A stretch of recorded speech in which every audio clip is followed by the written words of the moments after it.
Thank you so much for joining me. We are going to discuss study methods for certifications today.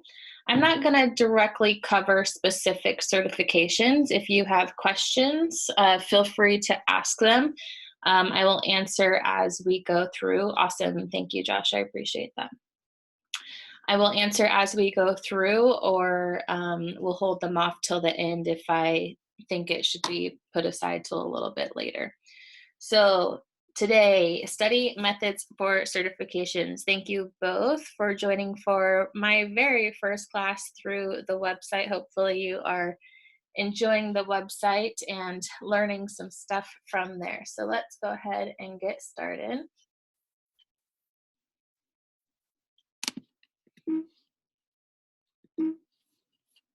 If my computer will work with me. There we go. All right. So again, thank you so much for joining me. I appreciate your support and your thirst for knowledge. If you don't have a pen and paper or something to take notes with, I recommend grabbing that while I just go over the rest of the guidelines. Everyone on here is muted. That way, because this is a live recorded class, it's not interrupted by anybody speaking.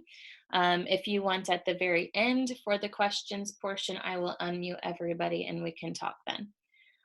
Also, if you do have questions as we go through, just use that chat function and put your questions into the chat function. I will be monitoring that as we go through, and we'll answer your questions if it's appropriate as you ask them, or I might put it off to the very end, and we'll go over them then. So next, again, this is a live recorded class. This will be uploaded to the website within the next day. And if you have the basic plan or the industry plan, these are two education plans offered through the website that are monthly subscription plans. If you have either of those plans, you will have access to the live recording of this class, so you can watch it down the road anytime that you so choose. All right, so our first portion is we're going to figure out what kind of learner you are. Everyone is a little bit different, so I'm going to go through a set of questions where I want you to write down the letter that best represents you. You don't need to write down the question or anything. We're just going to total up the letters at the very end. So you'll just write A, B, or C down on a piece of paper for each question, and then we'll total it up at the end. So let's figure out what kind of learner you are. These don't have answers that you are supposed to pick. I want you to pick the letter that best matches you at this time in your life right now. So if you have to learn how to do something, you learn best when you watch someone show you how to do it, you hear someone tell you how to do it, or you do it yourself. Go ahead and write your letter down, which one best matches you, A, B, or C. Next, when you spell, you verify your accuracy by A, looking at the word to see if it looks correct, B, sounding the word out in your head, C, getting a feeling about the correctness of the spelling. Again, just write down the letter that best matches you, A, B, or C.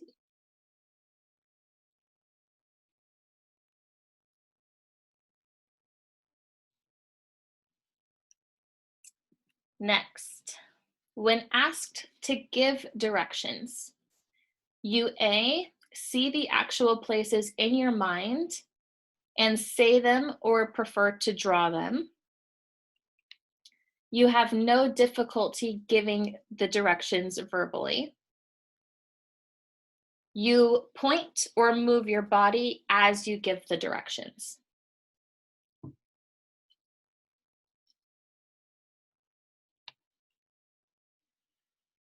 Next question, when you have to remember a list of items, you remember them best if you A, write them down, B, repeat them over and over to yourself, C, move around and use your fingers to name each item.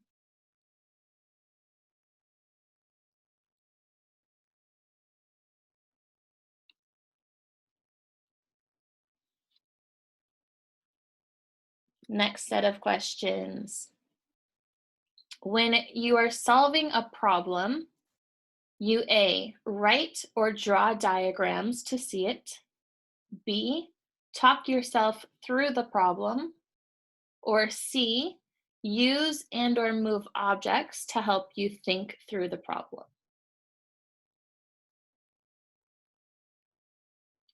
Next question. When I am adding numbers, you verify your answer by A, looking at the numbers to see if they are correct. B, counting the numbers in your head or out loud. C, using your fingers to get a feeling if it is correct.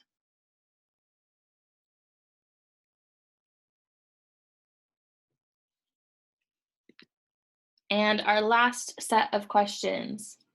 When trying to recall names, you remember faces more easily than you remember names. You remember names more easily than you can remember faces. You remember the situation or the meeting more easily than the name or the face.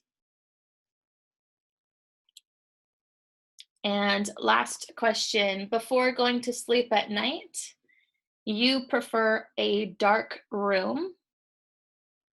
B, you prefer a quiet room. C, you prefer a comfortable bed. That might be a hard one to pick.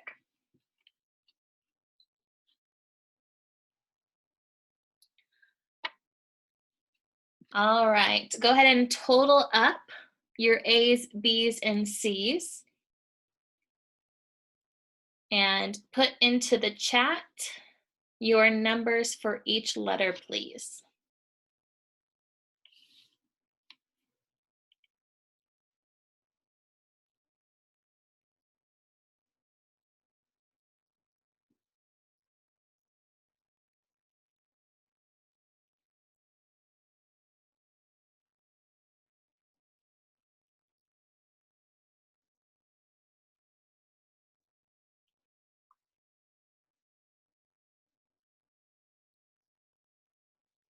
All right, so this is pretty common, is the majority of anybody who takes my classes tends to be a dominant.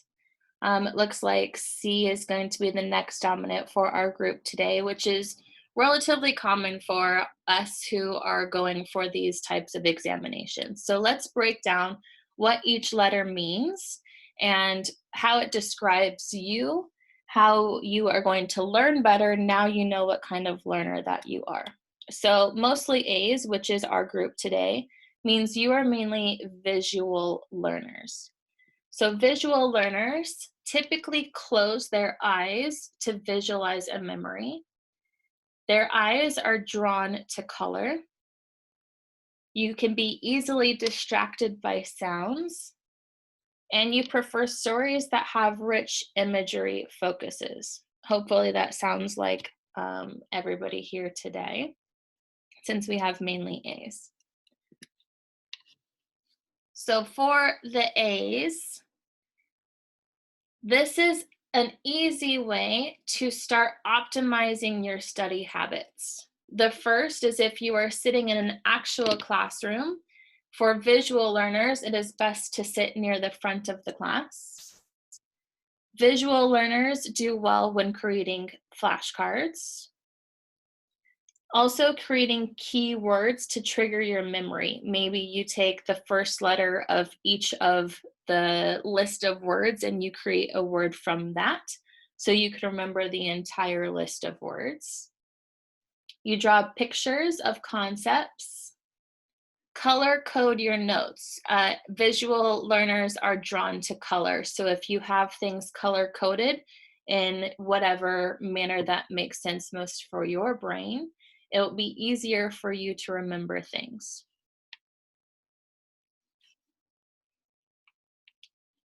Schedule undistracted time for studying.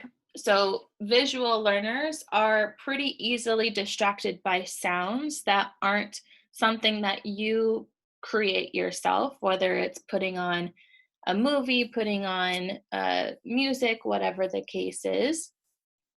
And so having undistracted time for studying is really important. Maybe you give yourself 10 minutes before the kids wake up. You give yourself 20 minutes before the kids or after the kids go to sleep, things along those lines if you have kids.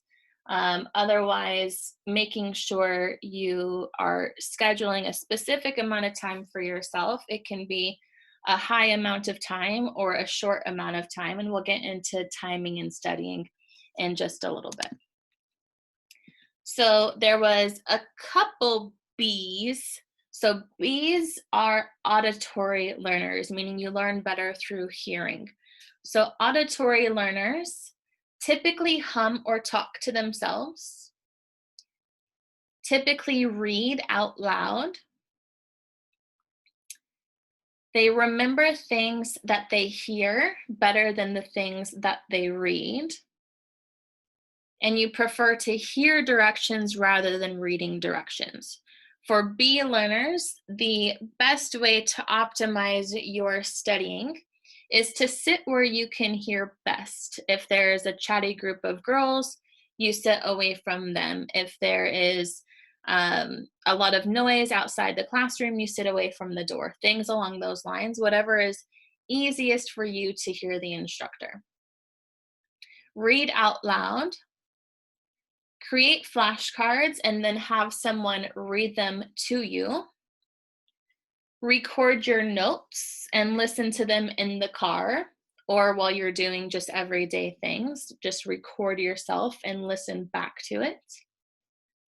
Create practice exams. Record the questions. Pause. And then record the answer. So that way you could play back to yourself and an entire practice exam where you are giving yourself enough time to answer the question, but also hearing the answer to the question as well.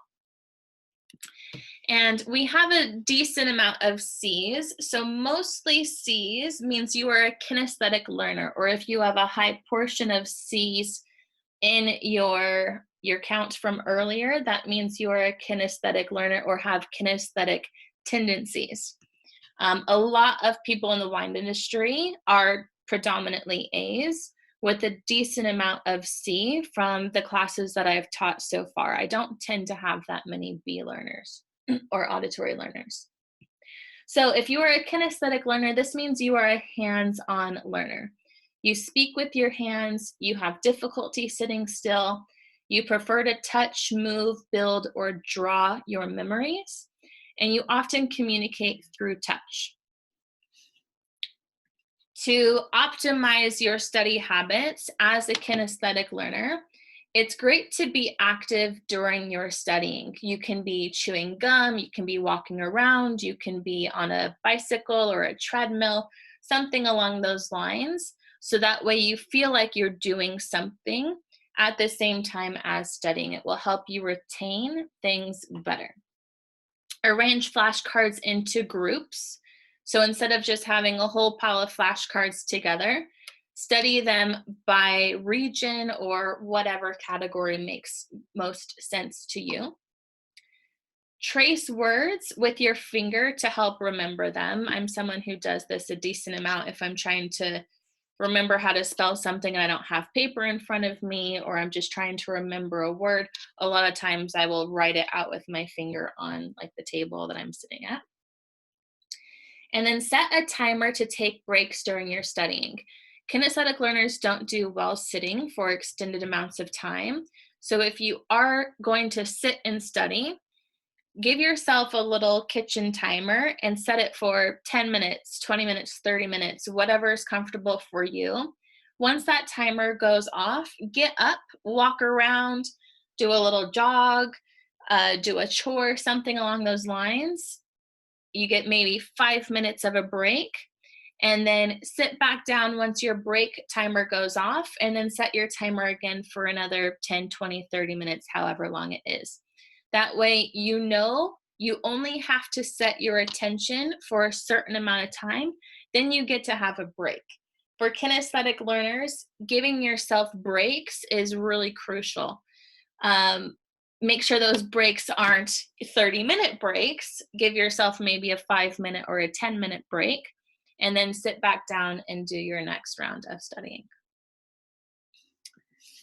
So now you all know what kind of learner you are. You can now start implementing these optimization techniques to better your studying.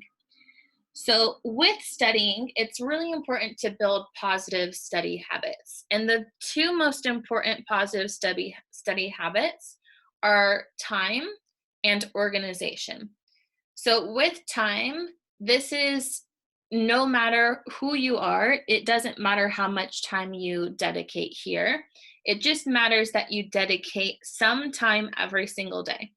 Some people prefer to study in really, really long blocks of time. They want to study for an entire day and then give themselves a day off afterwards. Some people want to study for 15 minutes, take a break, sit back down for another 15 minutes. Some people have extremely busy schedules and studying seems absolutely impossible to them. So this is great for people who are auditory learners, or people who maybe aren't auditory learners but are going to pick up an auditory habit, which is recording notes and listening to them in the car. You can really easily study on your drive to work. If you are working in an office these days, a lot of people are working at home, but that's really important to study just a little bit every single day. Whether you have flashcards, I would do this all the time while I was driving. Not so much while I was actually driving, it was more when I was stopped at a stoplight, but I would always have flashcards in my car. And when a stoplight would happen, I would do a couple of flashcards, because there was quite a few times there where I just didn't know how I was going to get studying in for the day, because you're just too busy sometimes. And so I was like, okay, I have a 20-minute drive. I'll put flashcards in my car. Every stoplight, I'll sit and do a few flashcards. And then I would quiz myself while I was driving on things that maybe were related to those flashcards, but not actually look at the flashcard until I stopped at a stop sign or a stoplight. So any time that you can create for yourself every single day is beneficial. Again, if you're not someone who can sit for 8 hours, don't worry. Studying for 8 hours once a week is just the same as studying for, an hour a day for the entire week throughout the day. You could do 15 minutes here, 15 minutes there. It's however works best for you to get the time in. Don't feel like you have to study a certain way. We do what's best for ourselves, and hopefully through this you will learn, or you maybe already know how to best study for yourself. So the next is organization. Being organized is kind of crucial when it comes to studying for especially wine exams, because it's the whole world. There's so much to know. So what I always recommend doing, and you might not end up following it, but is to create yourself a syllabus. When you create a syllabus, a lot of people try to cram everything into the syllabus and they don't make their syllabus very realistic. You need to leave yourself wiggle room for if you're on vacation. You're not going to study while you're on vacation, so don't give yourself something to study while you're on vacation. If you have a really, really busy week that week, maybe you want to put that week as a review week rather than a week that you are going to study something new. Be kind to yourself and do yourself service and help yourself by creating a syllabus that makes sense for you. It doesn't have to look like anyone else's syllabus, just the way that works best for you. The second thing is you need to allot proper amount of time for each subject that you are going to study. Studying, for instance, Bordeaux is going to take a lot more time and a lot more dedication than studying a small region like Switzerland or Texas or something like that, that doesn't have the same weight or the same importance when it comes to exams and things like that. So making sure you're giving yourself the proper amount of time for each subject is crucial. Next is scatter the topics that you find difficult or you don't like to study. I would do this a lot. There was a lot of regions that I didn't like to study. And my first time sitting for the advanced exam, this was back in 2015, I did not like studying Germany or Austria. And I was like, you know what? I'm just not going to study those two regions. There can't be that many questions on the exam about them. I'm sure it'll be fine. And of course, that didn't work out so well. There was a decent amount of German and Austria questions on the exam. Luckily, my knowledge was good enough in the rest of the places. I passed theory that year, but it made me realize that I can't just leave out a region because I don't like to study it. So what I do is I put my very first week, I put my favorite region to study. This basically encourages me to study, because this is sometimes the hardest thing for a lot of us to do if it's been a little bit since you studied, is to actually sit down and study. So my first week would always be my favorite region to study. So I was like, okay, here we go. I want to study because I love learning about, for instance, Piedmont. I would always have Piedmont as my first because I love the region. And so I knew that would get me to study. And I start with my favorite region, and then that next week, or however long I've allotted myself time for Piedmont, after that, I put a region in there that maybe I don't like to study so much. Or maybe you put it 2 or 3 weeks down the road once you really hit your groove. Once you've done your week of a subject that you don't prefer, then reward yourself the next week with another region that you really enjoy studying. So again, we want to help ourselves and we want to encourage ourselves to do well rather than writing a syllabus that seems challenging or impossible or daunting or things along those lines.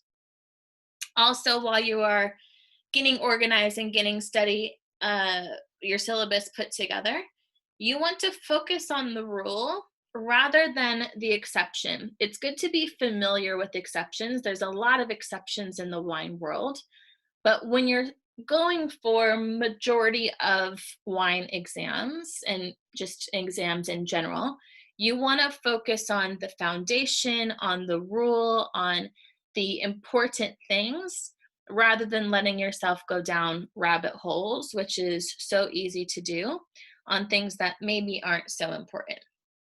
So I have put together a list of regions here, and underlined are what I would consider the most important of each of the regions. Now, this isn't intro level, master level, nothing like that. This is just a basic template where I outline or underline what I think are the most important for each region. You know what you're studying for, you know where your strengths and your weaknesses lie, so you will build your syllabus however you see fit. This file will go up on the Sommelier Workshop page once the video is uploaded, so you will have access to this. Till then, feel free to take a little picture or whatever you'd like of this screen, because we are going to use it for a minute. We'll come back to this page. When you are studying for specific exams, some of them give you an idea of what you need to study, and some of them do not. Here are two pretty polar opposite examples. If you are studying for a WSET exam, they give you a book and they give you a specification and they tell you exactly what you need to study. Whereas if you are studying for an exam through the Court of Master Sommeliers, there's a little bit of a guideline, but you don't get a book, you don't get anything like that. You just need to go out and find whatever resources work best for you and study through those. So one thing that the court does is, if you look on this portion on the right under CMS exam standards, there's this theory section right here. This theory section is broken down into 4 parts, which is introductory, certified, advanced, and master, where they kind of give you an idea of what you should focus on for a old world region using Germany as an example, a new world region using New Zealand as an example, and a non-wine beverage using beer as an example. You would just put this into the same manner for all the rest of the old world, new world, and non-wine regions.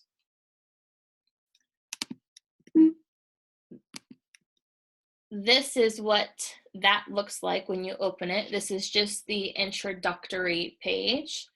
The left side being Germany, meaning the old world example. The right side being New Zealand, meaning the new world example.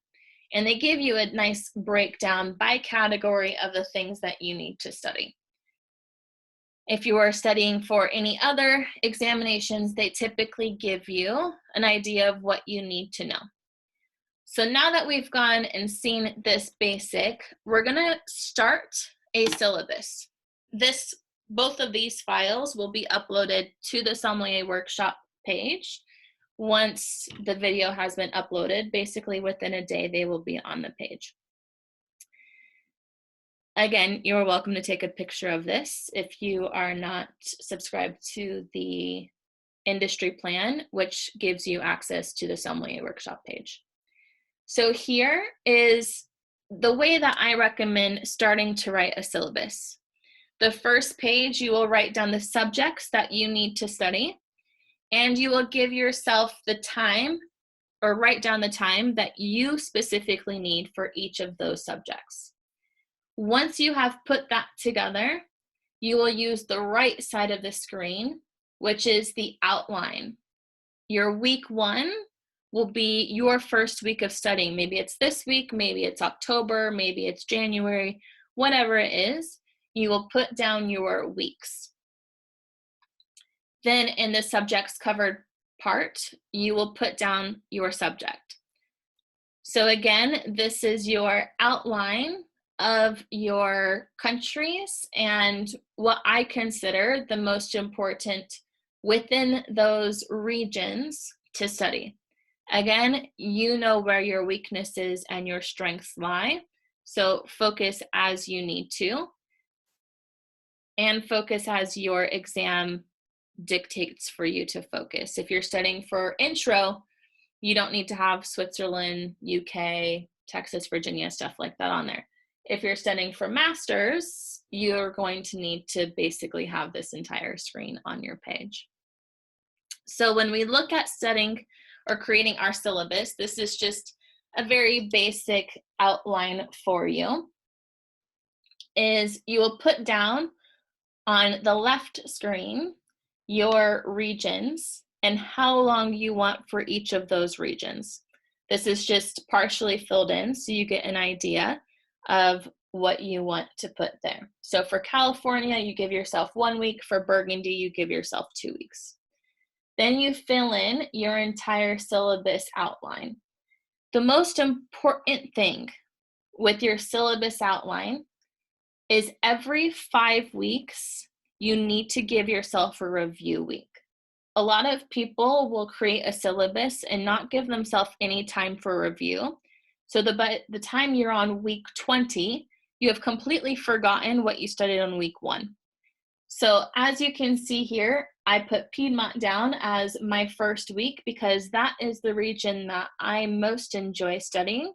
And it's what is going to be kind of my piece of candy to get me to start studying and get into the groove of studying. Then after that, I go to California. When I wrote my syllabuses, I would typically have an old world region, and then the following week, I would put a new world region. The following week would be an old world region. The next week would be a new world region. And the reason why I did that is because the new world is typically much easier to study than the old world is. There's not so many rules and regulations and laws and things like that you need to know in the new world. So it'd be kind of like a little break from my brain. I wouldn't study two hard regions back to back. So here I have it fully set up. This would not be a full syllabus. This is just an example so you can see how I put things together. And then on week 5, you can see I have it filled in. Review week 1 through 4.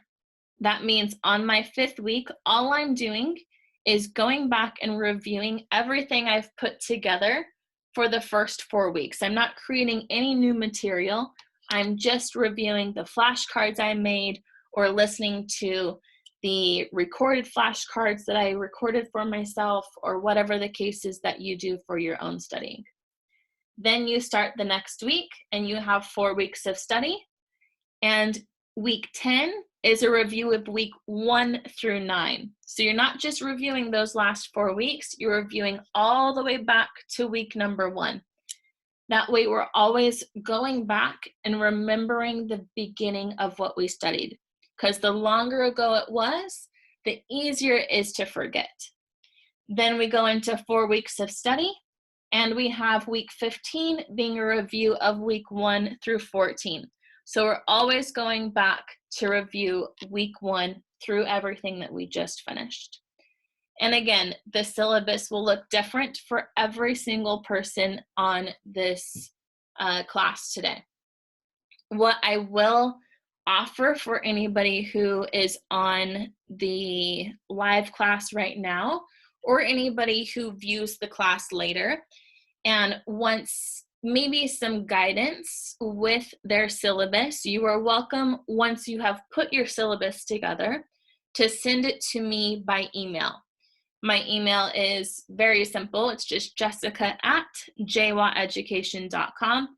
So just my first name at the same name as my website. You are welcome to send me your complete syllabus, and I will give you notes back and maybe some critiques back or some suggestions back, or maybe it will look great and we'll just say go for it. Give me about a week of time to get back to you. It might get back to you sooner than that, but giving me a week would be nice. And then I will help you with your syllabus if you would like it. This is definitely not something you have to do, just a option for you, a little bonus for you if you would like help writing a syllabus. So this is only a 2-hour class. We are not going to write a syllabus today. So again, these documents will be put onto the website on the Sommelier Workshop page to use if you need them. Otherwise, again, you feel free, you can take pictures of the screens and create them yourself. So once you have created your syllabus, you want to focus on certain things for each region. This was initially created by Shane, who is the exam director of the Court of Master Sommeliers. I have tweaked it a little bit and put some other things in there that I think are important to have. But this is the top 12 study focuses that you should focus on when you are studying. Maybe some regions, some parts of this won't apply, but if you have this as a guideline while you're studying, it will help keep things nice and organized for you. We're going to break down each of these 12 study focuses, and then I'll start talking about great ways to study. So the first study focus is history. History is important the higher you get in your exams. Basic history is important starting at basic levels of exams, but you don't need to get too in-depth into history at a beginner level exam. With history, the things that are important are your country ties. Did that country have a treaty with another country, and that's why their wine styles tend to be the way they are? Was there rulers who dictated that certain grapes had to be grown or that certain grapes couldn't be grown? That's why things are the way they are in that region. Influential dates, when the region was created, wine law, dates, maybe when the AOC was created or when specific rules within that region were created. And then any other major impacts. Was there a really bad frost vintage, or was there phylloxera that came in and hit the region hard and changed the way they do things, or things along those lines. And then influential people. Was there a founder of that region? Was there an inventor who created something very special what that region is known for? Things along those lines. Again, this is just basics. Some of it will apply to some regions and some of it won't apply at all to some regions. This is just a good starting point for each topic that you are studying. The next focus is climate and geographical influences. So knowing your climate, whether it's cool, moderate, or hot, and then the type of climate it is, whether it's a maritime climate, which means there is a lot of exposure to the ocean or a massive water source, if it's a Mediterranean climate, or if it's a continental climate. Also, if there are common hazards in the region, like hail, frost, things along those lines. If there's mountains near the region, those typically have an effect on the climate of the region, so it's good to know the mountains that are near the region. Water influences, if there's a major river or a major ocean. And then air currents, if there is a cold current coming off of the ocean or a cold wind coming down from the mountain, things along those lines. Next is soil. So soil is important at different levels. At the basic level, it's important to know the major soil of a region. If that region is known for a specific soil, like the left bank of Bordeaux is known for gravel soil.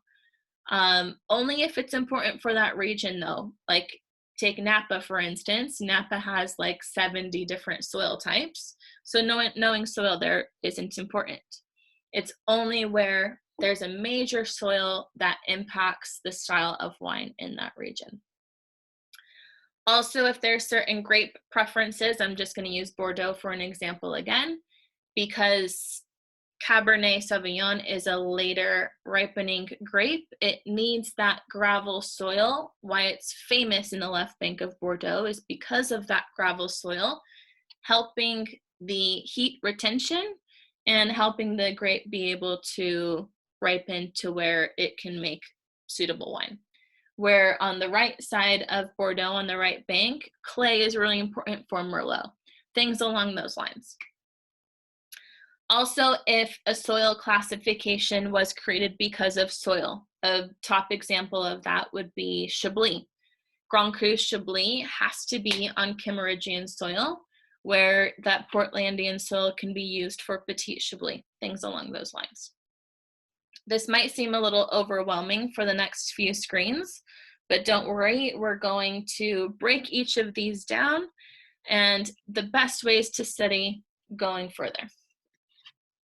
So next is Viticulture Techniques. Some exams really focus on the viticulture side and some of them don't. So if it's not as important for your exam, of course, only give it the importance that it needs. So vine trainings, vineyard management, harvest dates, things like organics, sustainability, biodynamics, how the vines specifically are trained, things like that. This is the basic things that you would need to know.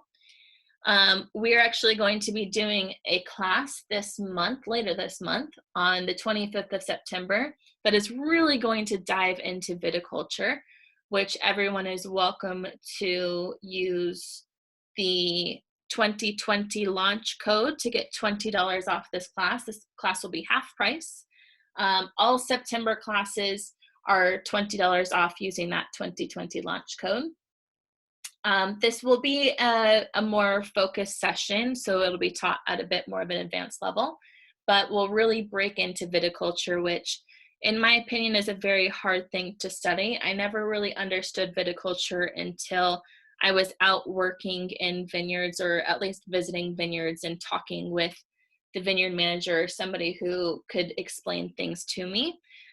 So hopefully with this class, viticulture will make a lot more sense for everybody else who has the same issues I had with studying viticulture. So next is vinification techniques. Knowing the way that fermentation happens in a region is very important. If they just do traditional fermentation, you don't have to worry so much about it. If they focus on carbonic or whole cluster, that's where you're going to really need to understand the difference between those. Blending percentages, is it dictated by law that you can only have a certain percentage of a grape? Or is it just common practice to blend grapes together? Is acidification and chaptalization allowed, or is it prohibited, and understanding what those two things are? We have 2 upcoming classes that cover vinification, one at a basic level, which is turning grapes into wine this Friday. And then we have one at an advanced level, which will be at the very end of the month on the 29th of September.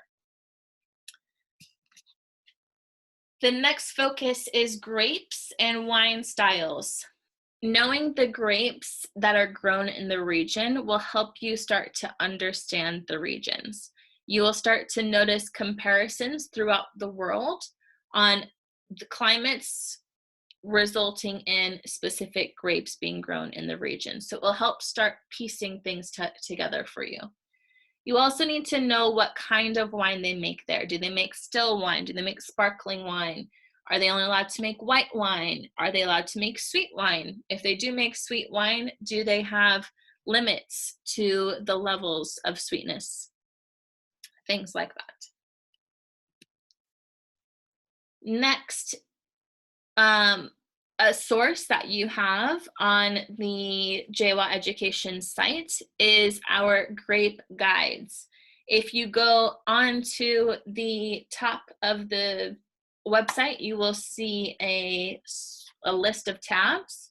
And under resources, there is a Grape Guide button where it takes you to this screen. All members have access to these top 6 grape varieties. And then if you have the basic education plan, you will have access to the rest of the grape varieties that are on the screen.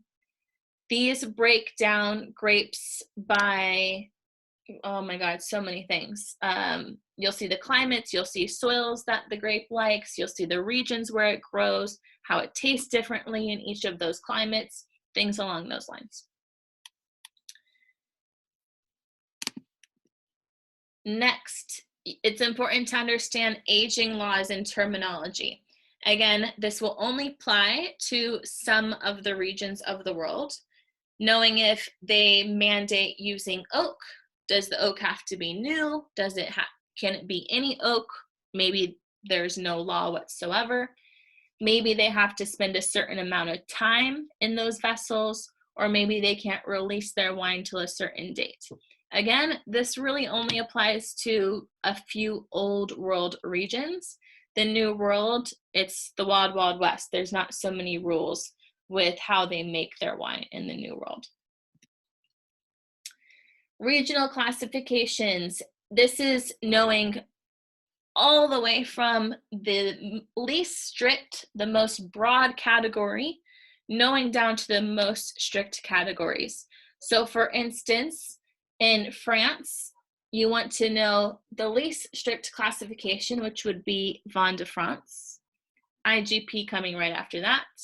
Your sub-region terminology, which is where you're going to be talking about Burgundy, Bordeaux, things like that. And then classification terminology, which would be things along the lines of Grand Cru and Premier Cru. Understanding from broad to very strict is important, and knowing them kind of back and forth. Regional terminology. We're almost finished, and then we'll talk about how we actually study and a lot of ways to study and different ways to study as well. So bear with me if you're a little overwhelmed. Don't worry, you won't feel overwhelmed once we break into how to actually study all these things. So regional terminology, knowing if there are synonyms for grapes like Malbec is also known as Côte. If there's winemaking terminology, this is going to apply more to the region of France or the country of France than anywhere else, but like punching down is known as pigeage. And then style terminology such as ice wine and ice vine, knowing those.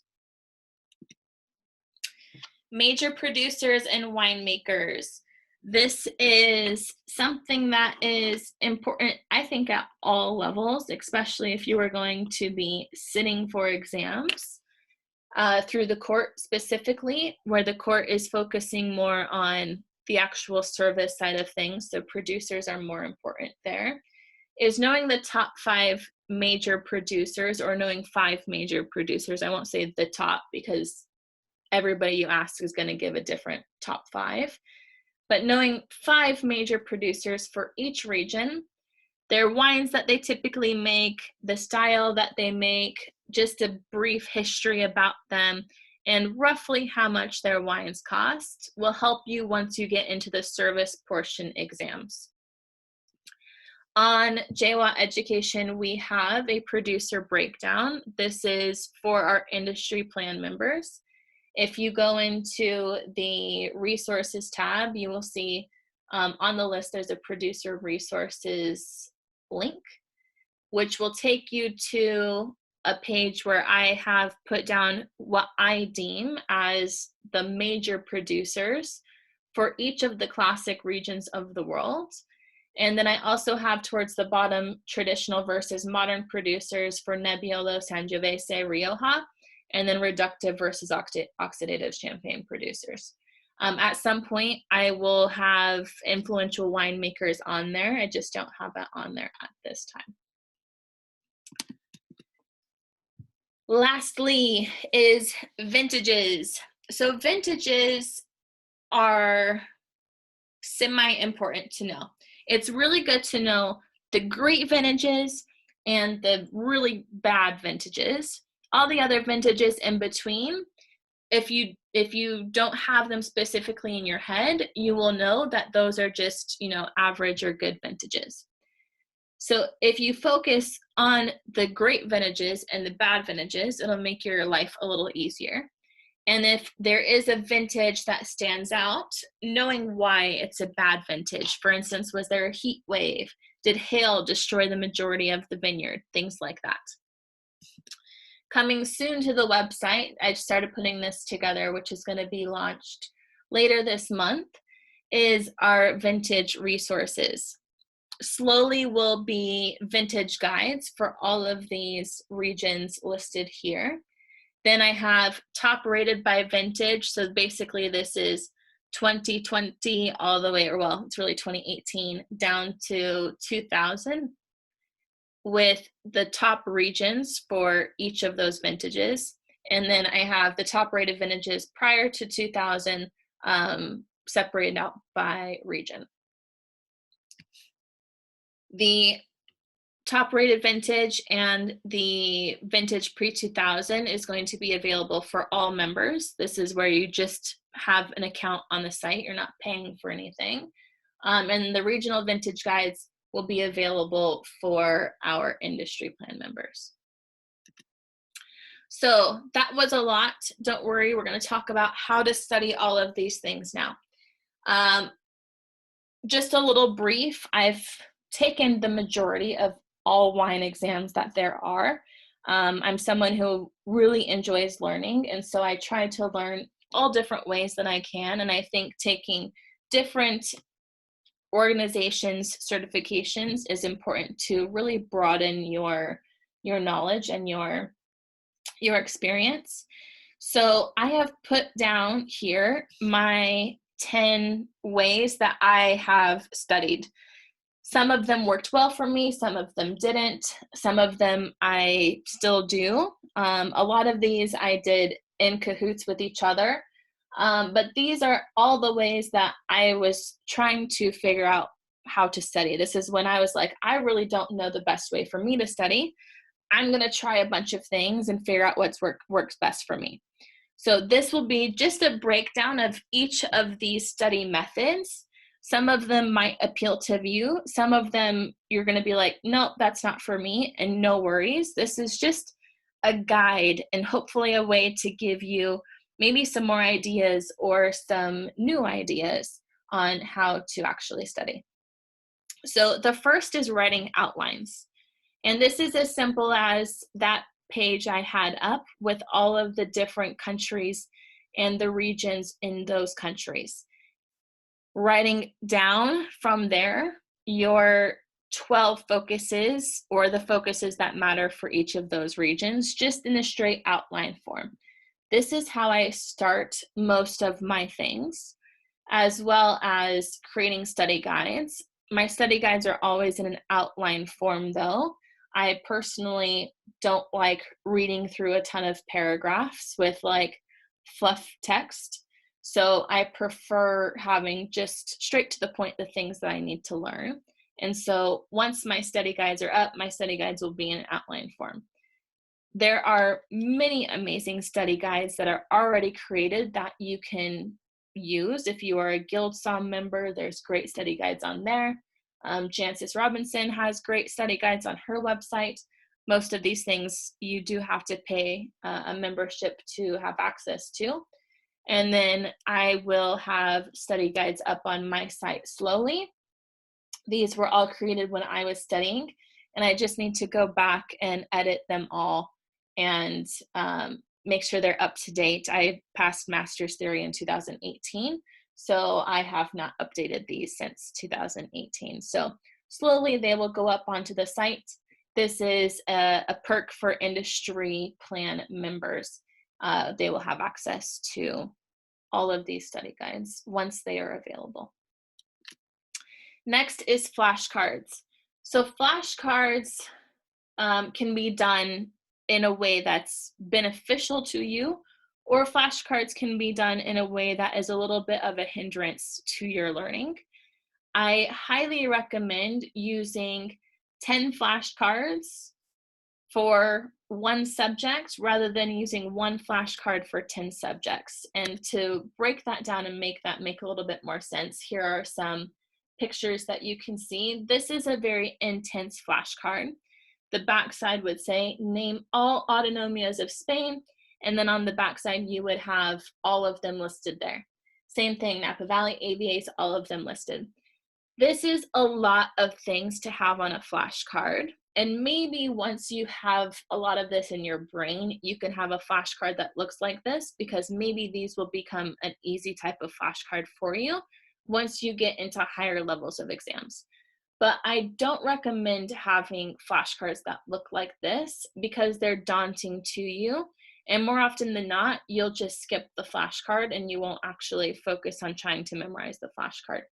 So this would be a little bit more of a productive way to write a flashcard, is breaking down the autonomias into regions. So what are the 3 autonomias of Rioja? And then you have those specific 3 autonomias. It will help you remember things better than trying to cram a bunch into your brain at once. And then instead of having all the AVAs of Napa, we're going to focus on the warmest AVA of Napa, which would be St. Helena. Things along those lines.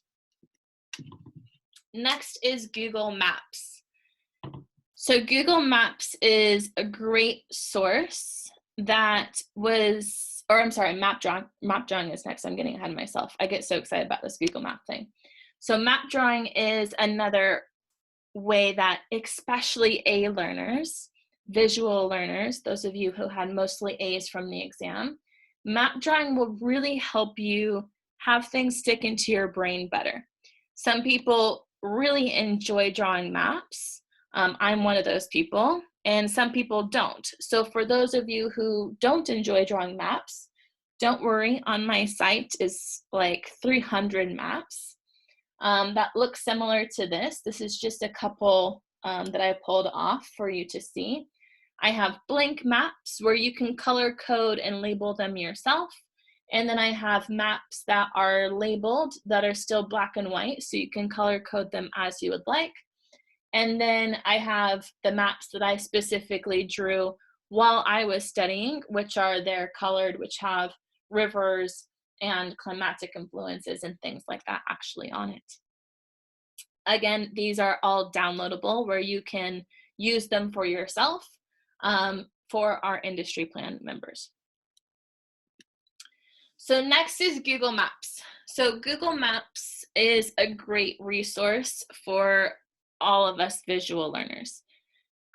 There is a very, very brilliant mind in our world. He's a friend of mine who is Greg Van Wagner. He created an interactive map tool using Google Maps as a basic platform. And I'll just show you a little blip of it.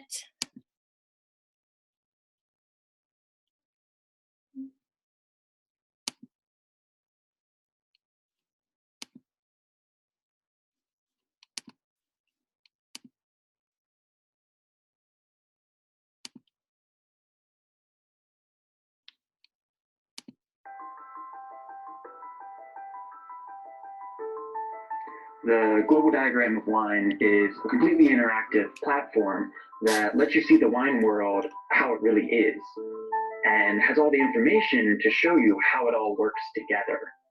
Because it's so much easier to learn about where wine comes from when you can really immerse yourself in the region. And it's the whole world: Vendel, Bordeaux, Priorat, Australia, even China. And so if you want to go down to South Africa and see how the mountains interact with the wine regions and really what the vineyards look like on the ground, you can absolutely do that.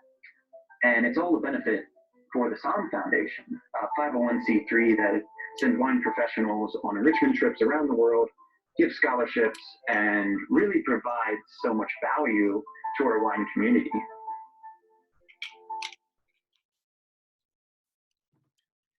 So that is the global diagram of wine. Let me get back to our regular.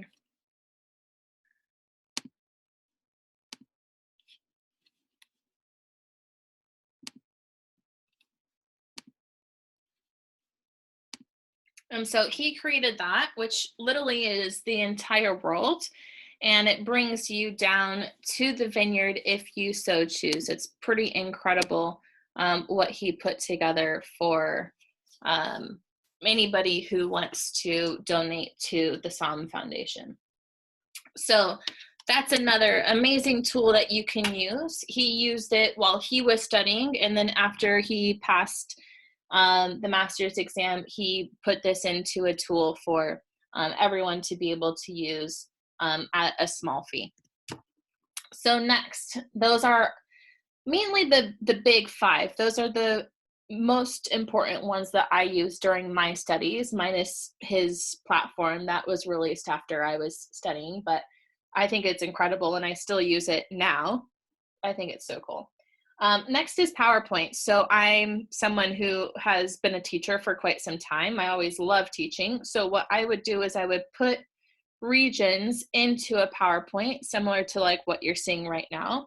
And I would just teach my couch and then pretend I was getting questions back, and it would help me study. Again, that might not be for you. You might not like PowerPoints or presenting or things like that. I didn't do it to people. I just literally, I taught my pillows in my couch. Also, tasting within the region. I really recommend doing this, especially for those of us who can't travel to the region. It will help kind of set the region into your brain as you are studying. Now, this doesn't mean drink an entire bottle of the region while you're studying the region, because that's a little counterproductive and you probably won't remember what you just studied. But, you know, get a Coravin or little vials or things like that. And you can have a 2 ounce, 4 ounce, 6 ounce, whatever pour of the region while you're studying. So it kind of is like an extra way for the details of the region and just the essence of the region to be going into your brain in just a different manner. Recorded notes. So I didn't do this so much myself because I can't I tried. I don't do well listening to things. I can't listen to podcasts. I have to have something be interactive. Otherwise, my brain will just tone it out and I won't hear it anymore. So, but a friend of mine did this who passed the master's exam the same year I did. And he basically recorded everything. He recorded his notes, he recorded practice exams, everything. And he would listen to it while he was working out, while he was driving, while he was doing chores around the house, things like that. So he constantly was hearing his study material. Also writing practice exams. This was very beneficial to me when I worked with study groups. You write a practice exam that you give to other people and they do the same in return. So one, you have another way of thinking about the region and thinking about questions is writing them in an exam style and then writing the answers down. And then two, you also get to hear what other people think is important for the region and maybe learn that you weren't studying the whole region or vice versa. Someone else realizes, oh, they missed a part that they should have been studying about a region. And then traveling. This is not so easy to do right now due to, restrictions because of the pandemic and things like that. There are some amazing virtual trips that are being offered.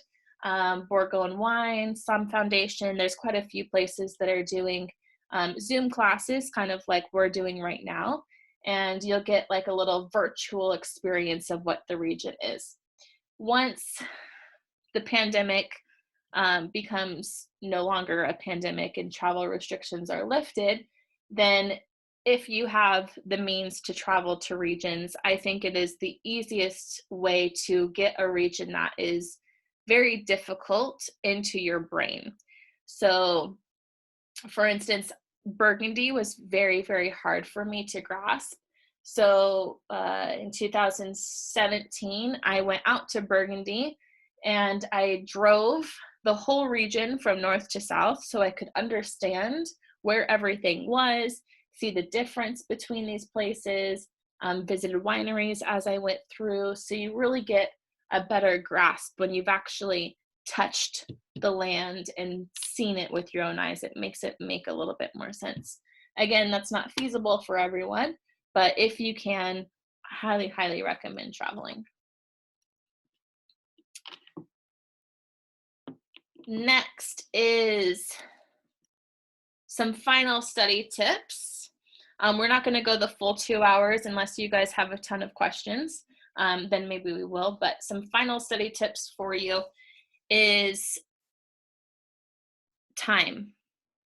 Again, it's so hard when you're busy to make time to study. You feel like you just don't have the time. Just giving yourself 5 minutes a day or 10 minutes a day, even when you're that busy, just looking through flashcards that you've created or listening to your recorded notes while you're working out or while you're driving to work, things along those lines. Just that little bit extra is really extremely helpful than not doing anything for a day.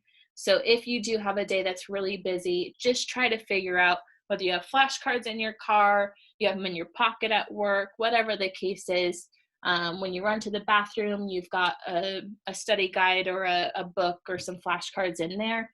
Whatever the case is, trying to get a little bit of information into your brain is super, super helpful and, in my opinion, quite crucial.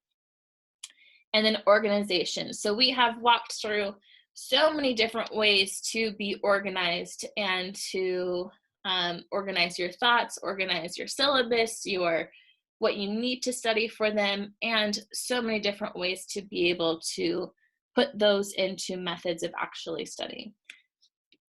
The next thing that I think is extremely crucial, especially for anybody who has a lot of C's that they wrote down from the initial questionnaire that we went through, for those kinesthetic learners or people with kinesthetic tendencies that don't do so well sitting still, or for our A learners who get easily distracted by sounds is to find a white noise that works for you. And everyone's white noise is different. My partner, who is also a master sommelier or has passed the master sommelier exam, his white noise is death metal. I can't stand listening to death metal. My white noise is listening to movies or TV shows that I've seen a billion times. So I have my brain being distracted at the same time as it also helps me focus. Some people love classical music. Some people love having a fan on. Whatever the case is, there's so many different white noise options. You just have to find what works best for you. I'm curious, for those of you who are on the live session, do you know what your white noise is? If so, just go ahead and type it into the group chat. If you don't know, say, I'm still trying to find one, then I'll give a few more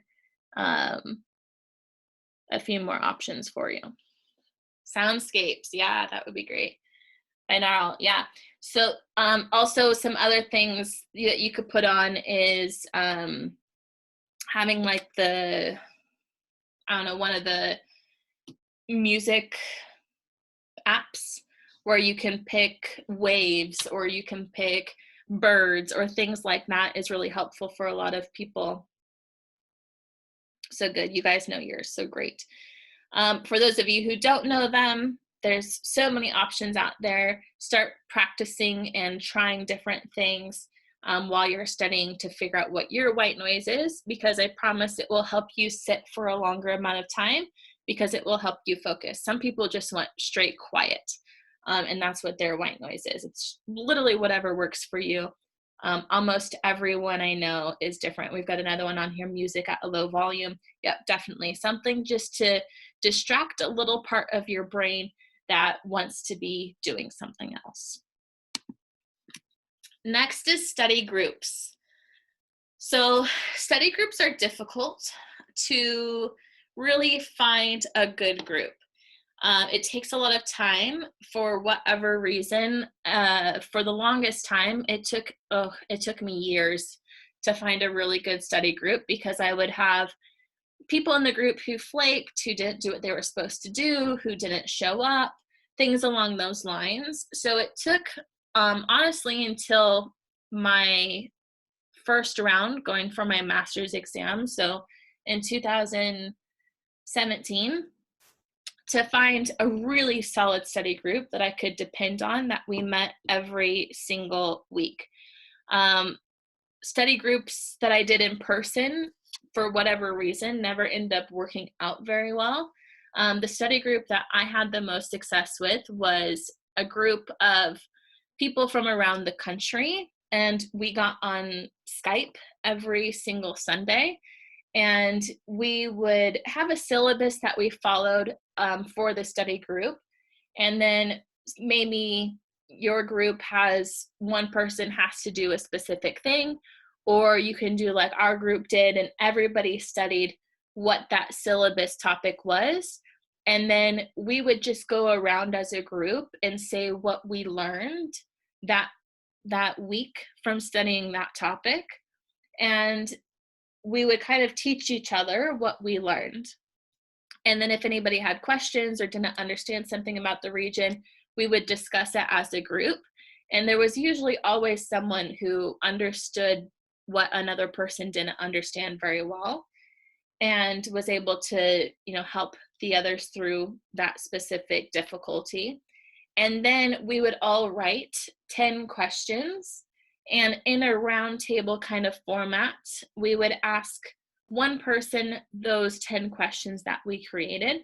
And if that one person didn't know the answer, then everybody else had a chance to chime in and answer the question.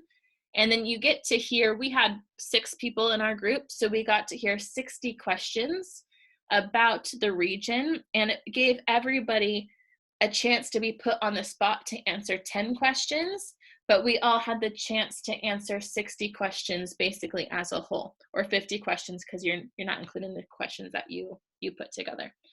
And so that was, in my opinion, my most beneficial study group. But everybody's study groups work differently, and it takes time to find people that you really vibe well with. So if you are in the process of trying to find a study group and things just aren't working out, don't worry. It takes time to find that right vibe, that right groove, and the people who are going to show up every single week. Next is mentorship. I cannot stress how important having a mentor in this industry is. This industry is huge, and the wine world and the wine study world is huge, and there's so much information, and the information is changing often. And so it's really important to find a mentor or a few mentors that you really work well with. And the mentors can be for anything. I have like 10 mentors maybe that I go to on a regular basis. One I work with on tasting, one I work with on nerve management, one I work with on theory things, one I work with, for whatever the case is. There's so many different people that you can reach out to start to learn from them. And with mentorship, it's also really important, once you feel comfortable, to start mentoring others, because you learn a lot from helping people who are at a more basic level than you go through what they're going through. It's like giving back at the same time as you're being mentored. So with mentorship, just find people that are doing something really well and you wish you did as well as they did. Maybe they're an amazing taster and you want to learn their way of tasting, or they're just the most calm people ever and you aren't calm and you want to learn how to be more calm. Things along those lines, and just reach out to them and say, hey, I really enjoy the way you do this. I'm hoping that you might have a little extra time in your schedule, and you could help mentor me to be better at that. And maybe they'll say yes, maybe they'll say no, but reaching out and asking for that mentorship is huge. And then following up with them and doing as they ask, and respecting their time and them respecting your time is really crucial to creating great mentor relationships. And once you find those great mentors, I mean, you'll have them for life. They're just the people that will become very dear to you. So again, this is something that takes time as well. You might not have a lot of people in the region that you are located in. So reach out to people abroad, to other states, other countries, things like that, and start your process of becoming more knowledgeable in this world. Next is review. So again, review is extremely important. I cannot stress enough how important reviewing is. Again, every 4 to 5 weeks, 5 weeks is really ideal because you get 4 weeks of study, and then your 5th week gives you a little bit of a down week where you're just, looking through your flashcards or whatever the case is. But always go back and review that week 1 all the way up to what you just did. Every review session, so you can keep everything in your brain. The wine world, again, is huge. And so having to remember all of that without reviewing just isn't possible. I had someone reach out to me not too long ago and was like, I really need help with theory study. And I'm like, okay, great. How often do you review?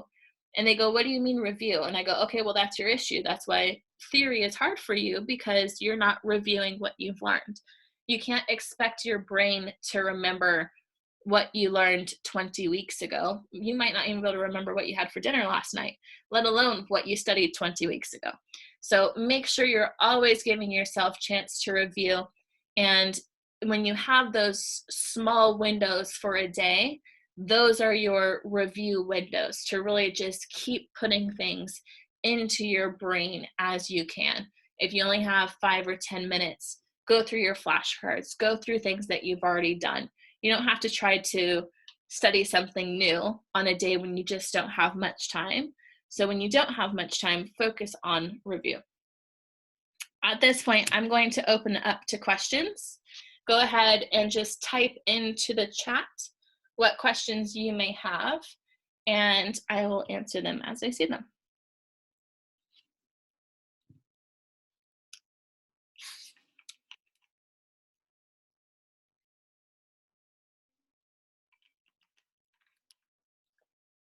I'm not seeing any questions come up.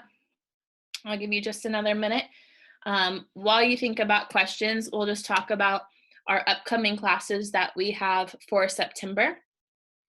This Friday, we have our Turning Grapes into Wine class. This is a beginner level class, which talks about the basics of winemaking for white, rosé, and red wine. Next week, we have our Theory of Deductive Tasting, which is not tasting. It is talking about how we go through the deductive method of tasting. Great question. Will you have a class, how to make vials for wine tasting? That's a great question. I plan on putting a video together on how I do my vials. On the website, on the resources tab, there is a link to tasting tools, and on there you will see the vials that I use and the little stickers that I use to label them. I haven't done it yet, but at some point, sorry, there's so much to put up onto the site. I'm trying to put it together in a as quickly as I can. In the Theory of Deductive Tasting, I do talk about the vials and how I use them, but at some point I will have a video up where it shows how I actually fill the vials and what I do. It's just going to take some time.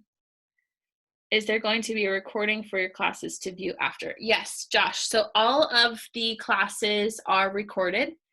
They will be put up onto their specific pages, and you have to be a paid member to view the recorded classes. So this class is a Sommelier Workshop class, so it will go up onto the Sommelier Workshop tab under the Classes tab.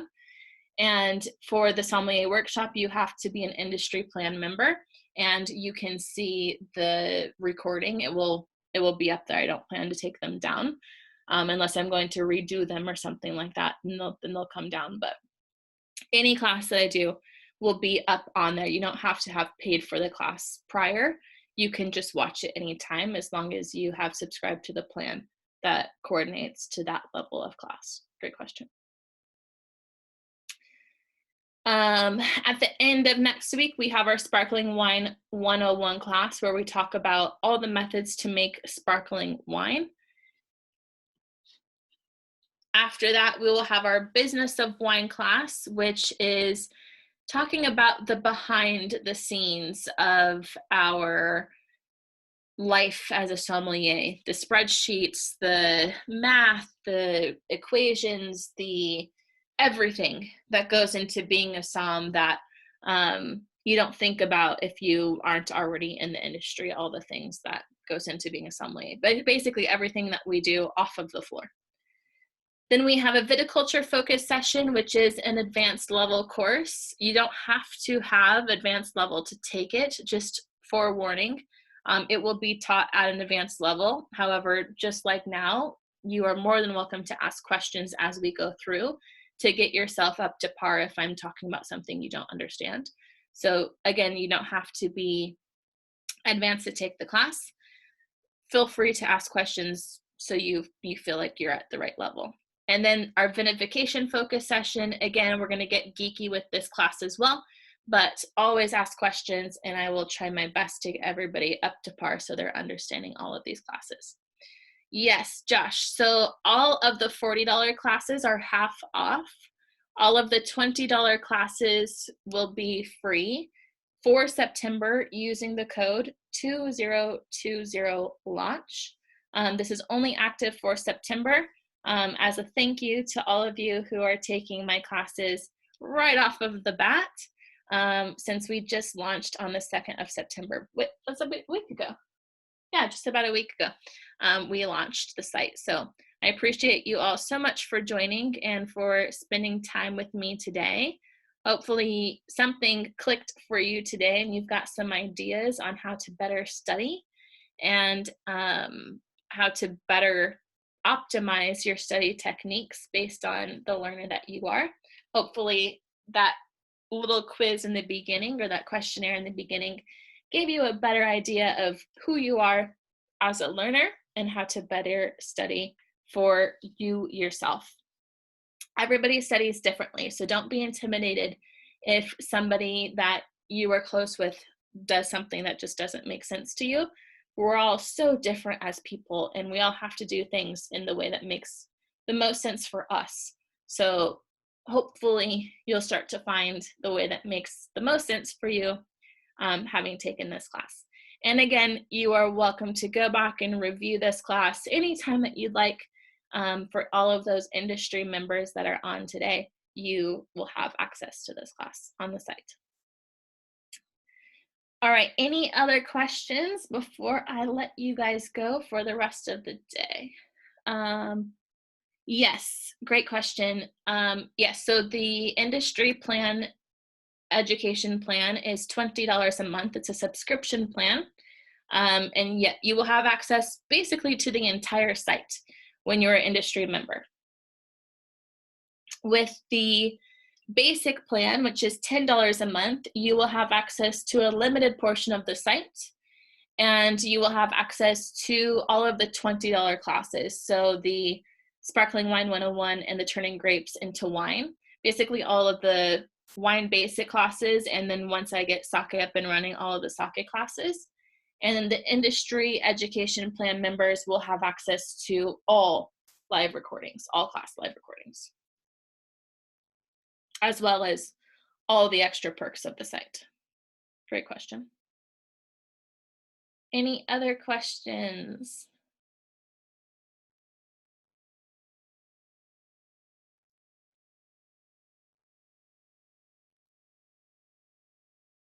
All right, I'm not seeing anything else come up. So thank you all so much. I appreciate your time. I appreciate your support. I hope you learned something today, and I hope you have a terrific rest of your day. Thank you so much.